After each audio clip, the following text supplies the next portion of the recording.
Mga kapuso, ako po ulit ang inyong lingkod na si Akira Lakwachera. Mga kapuso, alam niyo po ba na sa paglalakwatsa ni Akira ay natagpuan ko dito sa Parañaque ang isang sikat at pinupuntahan ng mga dayuhan dahil sa sikat nilang batchoy. Halika na mga kapuso at tignan natin at tikman. In this corner, ang mainit at masarap na batchoy ng Iloilo, tiyak tatakamin kayo. Halika mga kapuso, pasok tayo!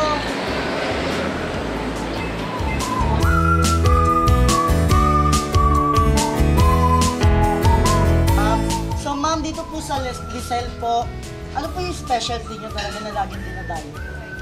Of course, our top of the line na lapas batchoy. Ay, grabe talaga! Kompleto na sa rekado. May chicharon na, may itlog na sariwa pa.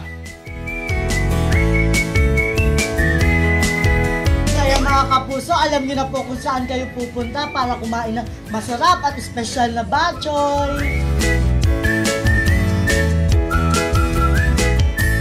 Hello mga kapuso, kung sa Parañaque meron silang espesyal na batchoy, syempre, hindi rin pauhuli dito sa Quezon City. Meron silang special na menu dito. Tara-tara mga kapuso at tignan natin kung ano yun. In this corner, pangalan pa lang ng restaurant, kakaiba na. Bakit kaya? Kasama po natin ngayon si Sir Red para malaman natin kung anong mga klaseng luto ng seafood meron dito.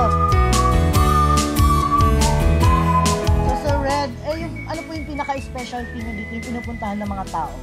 Ang pinupuntahan talaga ng mga tao, yung aming Rob Szechuan, sa pinaka-special.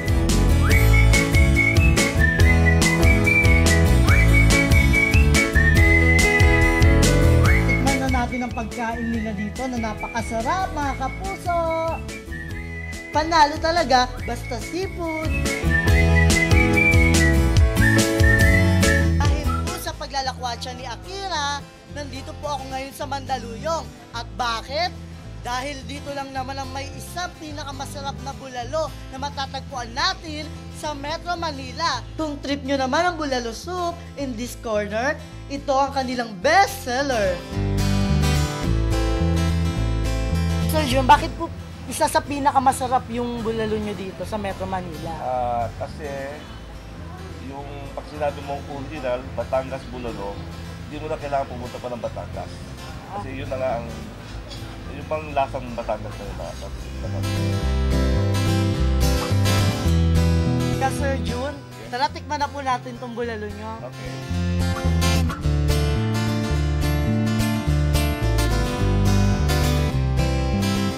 Mga kapuso, syempre, hindi matatapos ang lakwatsa ni Akira kung hindi ko kayo madadala sa isa sa pinakasikat na lugar at kainan dito sa Pasay Macapagal.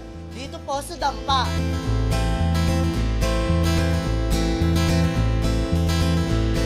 Halika na mga kapuso at pasukin natin ang Aling Tonia's Seafood Palutuan. Paluto style, dito kilala ang restaurant na ito. Ang concept namin actually is seafoods. Meron kaming palengke with wide variety of choices ng seafoods. Ang pinaka-popular sa amin ay itong adobong pusit. Pero recently, napapansin ko dito, medyo mas nagiging popular yung aming sinigang sa miso na tamang-tama yung asim at yung alat.